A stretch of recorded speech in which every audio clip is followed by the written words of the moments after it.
experts of the NFL and going off that. So, I am not very insightful on teams, history, things like that. So, we can obviously just discuss that down in the comments if you guys want to. Or I can just start rambling off about some college players that it looks like teams are going to be drafting in this year's NFL draft, which I think by the time this upload is going to be in 2 days, and maybe the next day. I'm not entirely sure, it's going to be very close. So, if you want some relaxing NFL draft talk before you go to bed, or even just relax too, this is the video for you. Yesterday I did post it. I posted twice. It was another double upload day. I posted a the Star Wars Battlefront 2 gameplay video, and then I posted something new to my channel. I posted a card game shuffling video. I just was shuffling cards. I bought some new cards, just regular casino poker cards, and was shuffling them. Played some games of blackjack. It was a lot of fun, very relaxing. So if you are into that type of card magic ASMR type of videos, make sure to check that out. It was a lot of fun to make, and I plan on making more in the future. Other than that, if you haven't already liked the video, I'd very much appreciate it if you did like the video, and also subscribe to the channel. On our way to 10K, you know, people say by the end of the year, by the pace we're on right now, it's not gonna happen, but I don't care. I just really love the love that you guys give, and I really appreciate it. So, with that being said, let us jump right into tonight's video. Okay, guys, so right off rip, we're going to be talking about the NFL 2021 mock draft. This mock draft was written up only Monday of April, April 26th, that's a Monday, and it was written by, a so-called professional. This is on NFL.com, so the most official you could probably get to a mock draft is the official website. And yeah, we are mostly, I'm just going to be doing like the maybe top 10, top 15 picks. Now I know in the NFL draft compared to the NBA draft, the entire first round of NFL drafts, maybe in the first few rounds of the NFL draft can be, organization changing type of talent for a lot of teams. For the NBA, it's usually just like the top 10, top 15. You get pretty lucky. Other than that, it's kind of a shot in the dark. But for the NFL, you get a couple draft picks in the first few rounds, you're looking pretty good. So, I'm just going to be doing the first couple picks because, again, this video is going to be extremely long if I did the entire first round. So, again, with that being said, we have here, coming in with the number one overall pick, the Jacksonville Jaguars. Yikes. I'm not sure if they had the worst record or they just got lucky with the pick. I'm not sure even in the NFL how they even do the draft. I don't know if it's the exact same as the NBA or it's just, the team with the worst record gets the pick. But, I know that Jacksonville hasn't really been on the craziest of trajectories in the past few years. But today, right now, they have the number one pick. And according to the NFL experts on NFL.com, they are taking Trevor Lawrence at number one. Whoop-de-doo. I only say it like that because even if you're not really into football at all, if you've just been watching ESPN casually, you'll know that Trevor Lawrence is probably the number one guy on every team's draft board. Everyone wants a guy like Trevor Lawrence who is like, maybe in that next sort of generational type of NFL talent that the NFL could look forward to. Obviously with, Drew Brees just retiring, Aaron Rodgers looking like he's on the way out. Tom Brady is old, but, still playing, but still old. Maybe players, like Trevor Lawrence and other really great quarterbacks in the league can sort of help carry on the league once those guys are done, which probably will be sooner rather than later. So, I just know Trevor Lawrence was a great player in college from Clemson, I think, and also winning a national championship. I think he also won. If I'm saying that wrong, then I'm stupid, but I think he won a national championship. It says here chalk, which means, chalk it up. It's already said and done. I'm sure everyone knows the Jaguars are taking him number one. The number one player since Andrew Luck back in 2012, who's most deserving of the tag. Consensus number one overall pick. Number two pick, we have the New York Jets, and with the Jets, they have them taking Zach Wilson from BYU. Not bad.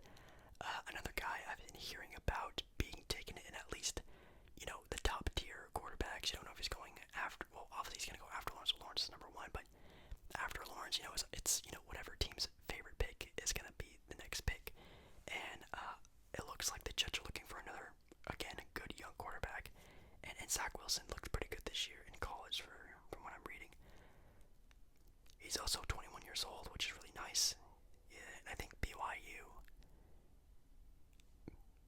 I think they did better than what I thought, right? I don't think they did bad. Obviously, that guy's not in the draft. I'm pretty sure they probably did pretty well. And obviously, with the offseason, the New York Jets got a little bit of headline attention for being some sort of a free agent destination, and obviously getting a good young quarterback who can throw the ball very well will obviously attract some free agents from that team. It says here he led the nation. Well, he was third in the nation in yards per game, third in the nation for touchdowns, and only had a couple of interceptions as well. So played a very, very well all-around game, it seems. He's also 6'3". He's a junior, obviously a little older in age.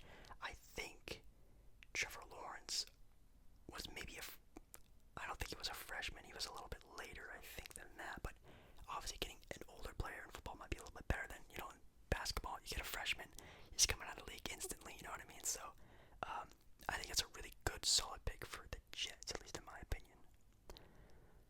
Next up, we have the San Francisco 49ers, which again, crazy, how far they've fallen, obviously, with being in the Super Bowl not too long ago, I think, right? Yeah, I think so. And then now, being, a top 3 pick in the draft, I think it's mostly because of their injuries. If I do remember, a lot of their really good players were injured most of the year, which happens, throughout all sports, but taking Mac Jones at their 3rd pick, who's also a junior from Alabama, that's what it was, Alabama. But he led the nation in yards at 4,500 on the dot. He was also 2nd in touchdowns, which is a very good, very, very, very good. So it looks like he's a very complete player. He also completed nearly 80% of his throws in the year, attempting 402, completing 311. So a very accurate thrower. I know Alabama usually always has really good recruits around them, so he probably had good players to throw to. So I think 49ers are just a team that needs to be healthy. If they're healthy and their whole team's healthy, I think he has a really good chance of helping that team out a lot. But here's the deal. You got Jimmy Garoppolo. You have a good young quarterback already who obviously is coming off an injury. And no spoiler or anything like that, but when we were talking about the power rankings for the next NFL season, it seemed like the writer of that one at least said it would be a good idea to have, Garoppolo and whoever they drafted in this year's draft, which Mac Jones in this little scenario, in this mock draft, it'd be good. It'd be like good competition and this and that. I don't know if that's what I would say. I don't know if that's the best idea. I think, well, I don't know. I guess you just take the best talent that's there, and if it's Mac Jones, and hey, maybe you can use him in a trade for trade bait, or maybe he does develop into a better version of Jimmy Garoppolo, who knows, but, it might bite them in the behind if this doesn't really work out as well as they're planning. But I think Mac Jones is a really good player, but hopefully doesn't waste away in the 49er uniform, hopefully. Next up, we have the Atlanta Falcons. Again, just like the 49ers, it seems like the Falcons just didn't have a good year. It just wasn't their year. They seem like they've always been at least a playoff contending team, but man, they really struggled this year. Matt Ryan and all that jazz. Just couldn't really get it done, and I think it might be time for like a big red button type of rebuild, and maybe they do that, maybe they don't, who knows. But for the 4th pick, this mock draft has them taking Kyle Pitts from Florida. Kind of interesting. Who is a tight end. So it's a very interesting position to pick, at least in the top. I guess you just take the best available player. If you have like a top 10, top 15 pick, you just take the best player available. And if he is, that's really good. He has 43 receptions, 770 yards, 12 touchdowns, averaging about 18 yards a carry, which is crazy. Wow. His longest, I'm assuming that's what that means, is 71 yards, which is a pretty crazy run in my opinion. He was also a junior, 6'6", 250. Wow, that's pretty crazy. I mean, yeah, if you're Atlanta and you're, hoping to keep Matt Ryan happy, healthy, everything like that, getting good people to throw to would obviously help out a lot with that. And if this guy, carries out well, maybe he's not, a current starter, maybe he takes him a couple years, maybe they start him right off the bat, who knows? I don't know the Falcons roster, but hopefully over time he can develop into that sort of next option to hopefully throw to. I don't know. I think I would rather have them taking a quarterback, but then again, who am I to know? I don't really even know who other quarterbacks would be available. I guess we'll see, but a tight end with that sort of physique and stats, not bad. With the 5th pick are the Cincinnati Bengals. With obviously getting Joe Burrow, great pickup for them. Oh, I think if I remember, got hurt. If I remember right, I'm not entirely sure. It was also, looking really good. Only 24 years old. Very, very, very, very young, promising career. But for the Bengals, they have him taking. I think his name is Penny. Maybe. Sewell from Oregon, an offensive lineman. Wow. An offensive lineman in the top 5 picks of the draft. Is that a usual thing? I'm not sure. Again, I don't even watch the NFL draft. I don't know if that's a waste or not. This guy must be pretty good, if I do say so myself, if he's going top 5. You think they would go, for more, at least wide receiver options, just getting more depth. But I guess, protecting Joe Burrow would be the number one thing. And if this guy can be that sort of next great offensive tackle in the NFL, maybe you do risk that pick and you do take someone like that and then just hope that he actually, turns out to be that type of player, if that makes any sense. Miami, number 6, Miami Dolphins, which again, I thought they were doing good. I think they had like a pretty good streak in the NFL at one point in time, because I remember hearing a lot about them at one point. But for Miami, they have them taking a wide receiver, which makes a lot of sense. Jamar Chase, which is really cool. And it says here, Chase is a more athletic version of Dez Bryant. That's what they're saying. I don't know if that's true or not. Sorry, I have like something in my eye. But man, if you're getting comparisons to Dez Bryant, man, that's pretty crazy. Obviously getting more talent around Tua would be the best case scenario, and obviously it looks like that's what they're doing. You think that the Bengals would want to do that, getting more talent around Joe Burrow, but I guess I feel like they're already fine with what they got. But I really like this pickup. I've never really heard of this guy before. Let's see if I can see. He has a prospect grade of 7.1, which seems pretty good. He also played for Clemson as well. Let's see. They have strength and weaknesses on this as well. It's really cool. It says he had 8 touchdown catches of 50-plus yards in 2019. He is smooth, subtle, and explosive. I'm quoting that. That's pretty cool. Man, that's pretty nice. Weaknesses: needs to play to his true speed more consistently. It doesn't create enough quarterback tilt out of steams and turns. That's very nitpicky, if you do say so myself, but man, it seems like he's looking pretty good. Number 7. Oh wait, whoa. Okay, interesting. It looks like Detroit is taking a play out of the San Francisco 49ers book, because at the 7th pick, they have Detroit taking Trey Lance, who, if you don't know, is the quarterback for North Dakota State. So, again, you have Jimmy Garoppolo in the 49ers uniform. You got, what's his name? Jared Goff in a Detroit Lions uniform right now, since the trade with the Rams. Both their teams are drafting young quarterbacks who look pretty good. I remember hearing about North Dakota State a lot this year. Being such a small school, that's super crazy, but North Dakota State didn't get to play a whole lot this year, obviously due to, what was going on in the world in that time, but he seems to be pretty good. When he did throw, he threw at 50% of his completions. He threw 30 passes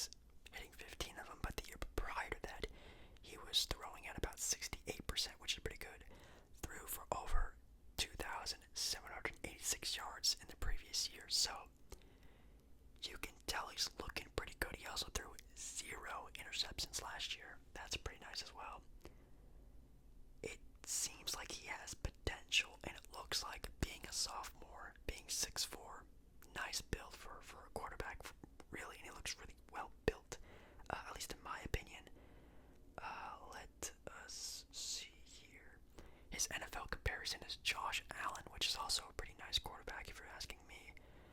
It says here he's a film junkie, makes the right call at the right time, bouncy feet for accelerated pocket setups. He looks pretty good. I think obviously the big downside of him would be the fact that, again, didn't get really see him in his peak in college because, again, what was going on, you only saw it with the more big-time schools getting to play a lot more games. So that might bite him in the butt, but hey, Detroit this year are taking swings for the fences. They're trying to get the best talent they can get, and obviously, again, like the 49ers we were just talking about, if they can get that sort of competition with Goff and Trey Lance, that'd be pretty interesting if that could sort of help wanting them to be a little bit better. At number 8, we have the Carolina Panthers, and they have Rashawn Slater, an offensive lineman for Northwestern. Again, a player I have no idea what that's going on with. Another old lineman. Wow, that's I feel like that's super weird. That's just my opinion. I'm not really entirely sure, but maybe that happens a whole lot. With the 9th pick, you have the Denver Broncos taking Justin Fields, Ohio State quarterback. Pretty nice. Obviously taking a more, I don't know, noticeable quarterback on a noticeable team. That might be a little bit safer than just getting, like Trey Lance, who was, looking really well with the team was playing on, but didn't really get a large sample size of that player. But he has a prospect grade of 6.5, which I have no idea if that's bad or not, but if it's out of 10, that's still not bad. NFL comparison, though, to Dak Prescott. Oh my god, that'd be pretty nice. It says here he never lost a Big Ten game as a starter. That's really good. Plenty of zip for long field side throws, so he has a good arm on him. That's really good. Keeps defense honest with his legs, so it looks like he has some sort of athleticism to get out of the pocket, which is nice. Not bad. I mean, if you're getting compared to Dak Prescott, I mean, you must have something. You must have at least a little bit of that in you. Obviously, with Dak Prescott being a pretty great quarterback when he's healthy, is pretty nice. At number 10, we have the Dallas Cowboys taking a cornerback. Thank you. That'd be great. Well, we all know Dallas needs a little bit more defense. They have him taking Patrick Surtain the second, which is pretty cool. He seems to be a very, very, very, very, very, very, very good cornerback. He'll be with his former teammate Trevon Diggs, which is pretty nice. He could be with an old teammates. Let's see some comparisons and stuff. Only 6'2", which isn't bad, but if he's very, very fast, that'd be good. He has a prospect grade of 7.2, and it has here Pro Bowl talent on it as well. So wow, that's pretty nice. That is pretty crazy. His father was a Pro Bowl cornerback. That's kind of cool. I've never heard of his father, but hey, that's really cool. Honestly, just with the Dallas Cowboys, defense is their biggest thing, and obviously having good corners is pretty much the key thing to have. Basically, not letting the quarterback get off big throws would be the best thing. But it says here he is an elite athlete and an absolute tactician at the position. That's really good. 11, we have the New York Giants taking Jalen Waddle. Not sure who is a wide receiver. Really good. Obviously, with New York going finally in the new direction, getting away from Eli Manning, getting a good young quarterback, getting good young talent to throw with would be really nice. So getting any type of getting any type of wide receiver help would be amazing. Hopefully getting New York back to where they used to be would be really nice. 12, we have the Philadelphia Eagles taking J.C. Horn, who is a cornerback. Interesting. At least me, in my opinion, I think Philly would need a little bit more offense. I'm not entirely sure. NFL comparison of Jimmy Smith comes from NFL bloodline. I'm guessing someone in his family already played in the NFL, which is kind of cool, but I don't know if I really agree with that. Then again, I'm not an NFL fan. I wouldn't know, but I think it'd be kind of nice. The LA Chargers get the 13th pick, and they have them taking Elijah Vera Tucker, who is an offensive lineman from USC. He won the Offensive Rookie of the Year. Well, sorry, Justin Herbert won Offensive Rookie of the Year. So again, just like for some of the other teams we're talking about, protecting their good young quarterback assets is the most important thing. Hopefully he can turn into that. That'd be really nice. We have the Vikings. The Vikings at the 14th pick. Them taking Jalen Phillips. Not bad, not bad. Let's see here. He is a 6'5" junior. That's pretty crazy. That's huge, actually. He has a NFL comparison to Max Crosby. Again, a player I really didn't know, but he is a 5-star recruit coming out of high school. That's really good. He did up in the final 4 games of the season with 11 tackles for losses and 6.5 sacks over those 4 games. Wow, that's really good. Who is that team again? The Vikings. Yeah, that kind of makes sense. They definitely need some better defense, at least in my opinion. 15th, we have the New England Patriots taking Micah Parsons from Penn State, who is a linebacker. And it says here, just quoting, arguably the best defender in the draft. So you're telling me the Patriots are going to get the best defensive player in the draft, arguably. That's still really good. Man, it seems like the Patriots always get what they need. Wow, that's really cool. I'm just going to skim through the rest of these picks really quick. At 16, Cardinals taking Devontae Smith, a wide receiver from Alabama. The Las Vegas Raiders taking Kwity Paye, I think that's his name, Kwity Paye, from Michigan. The Dolphins have another pick at 18. That's pretty cool. They have Gregory Rizzuo. I'm not sure how to pronounce his last name, but that's really cool at 18. The Washington football team, they need a new name already. I can't believe they haven't done that already. The 19th pick, 20th pick, Bears. Colts, the Tennessee Titans, wow. The Jets also have another first-round pick at 23rd. The Steelers. I'm trying to just look for any notable names, really. The Jaguars also have another pick in the first round. That's really good. Wow. Then the Saints, the Packers, and the Bills, the Ravens, and Tampa Bay as the last pick. So I do remember that, like, the Rams traded a lot of picks over the last few years. Seattle also traded a lot of picks over the past couple years. I'm trying to think of, like, what other team names that aren't on here. There's probably a lot of them. But wow, it looks like teams are looking pretty good. This looks like a very offensive sort of a draft this year. Obviously, a lot of quarterbacks, wide receivers, O-line type of things, but I feel like those are definitely the more important things, especially in this day and age. And NFL, obviously, offense seems to be the wave now in the NFL, which makes a lot of sense, but I feel like it's looking pretty good. So I do feel like, obviously, Trevor Lawrence at 1 is obviously the biggest and easiest, no duh, but Zach Wilson at 2, that makes a lot of sense. And then with the San Francisco pick, it doesn't make sense to me.